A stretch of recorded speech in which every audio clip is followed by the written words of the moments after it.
for respite until the day of judgment to prove his point that humans are unworthy of their favored status. Even after you got caught disobeying God. Hey, let me just prove my point. Han Meditations. Hello guys, I am Han. This is Kelly.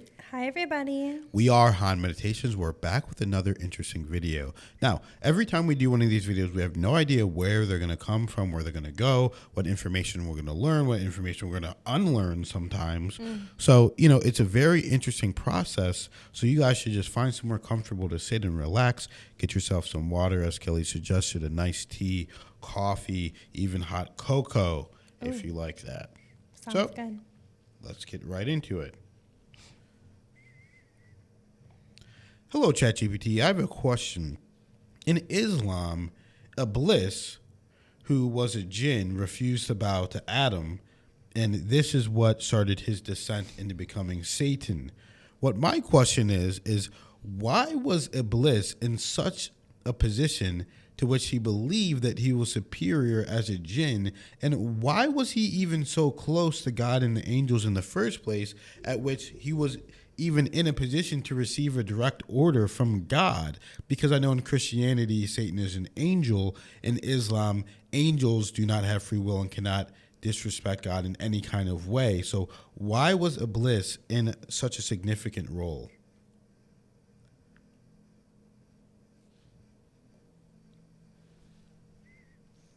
In Islam, Iblis's position and proximity to God and the angels are rooted in his unique status and actions before his rebellion. While he was not an angel, the Quran and Islamic tradition provide insight into why he was in such a significant role. 1. Why Iblis was close to God and the angels. Unique worship and status. Iblis was a jinn, created from smokeless fire, Quran 55 verse 15, but he had devoted himself to worshiping Allah to such an extent that he was elevated to a high rank, allowing him to be among the angels in the heavenly realms. His devotion earned him favor and proximity to Allah, though he was always a jinn and not an angel. Angels and jinn together. When Allah commanded the angels to prostrate to Adam, Iblis was present because of his elevated spiritual status. This command applied to all present, including Iblis, as he was in their company at the time. Quran 2, 34, 18, 50. 2. Iblis's belief in his superiority. Material origin. Iblis refused to bow to Adam out of arrogance, claiming that fire, his origin, was superior to clay, Adam's origin. Open quote. I am better than him. You created me from fire and created him from clay. Quran 7:12. This reflects his pride and failure to recognize that Allah's wisdom and commands override such comparisons. Close quote.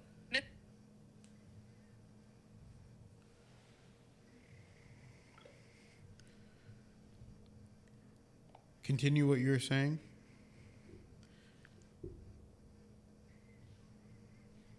Iblis's story in Islam continues to serve as a profound spiritual lesson. After his refusal to bow to Adam, Allah expelled him from his high position. But Iblis asked for respite until the day of judgment to prove his point that humans are unworthy of their favored status. Allah granted this request as a test for humanity, allowing Iblis to tempt and mislead people, except those sincerely devoted to Allah. This test highlights key Islamic teachings. 1. Humility and submission. Iblis's arrogance contrasts with Adam's repentance after his own mistake. This underscores the importance of humbly returning to Allah. 2. Free will. Iblis's rebellion emphasizes the role of free will among beings like jinn and humans, showcasing the moral choices everyone must make. 3. Divine justice and wisdom. Allah's decision to let Iblis test humanity serves to distinguish true believers from those who succumb to temptation. Ultimately, the story illustrates the dangers of pride and disobedience, and Allah's mercy and wisdom in giving humanity the chance to overcome trials and attain salvation. It's a reminder that obedience to Allah and humility lead to eternal success, whereas arrogance leads to downfall. Wow, that makes sense. You know what? And you know what? For some people, it's just never enough. It's just never enough. I mean, really think about it. It's just never enough. Even after you got caught disobeying God. Hey, let me just prove my point. Let me prove my point that humanity is bad and I can just trust me. Trust me, God. And God's like, all right, well, it'll serve this purpose. So, and obviously God knows everything. So he said, okay, this makes sense for them having free will and whatnot.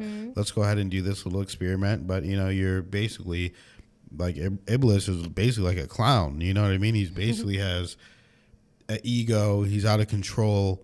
He thinks he knows better than God, which is ridiculous.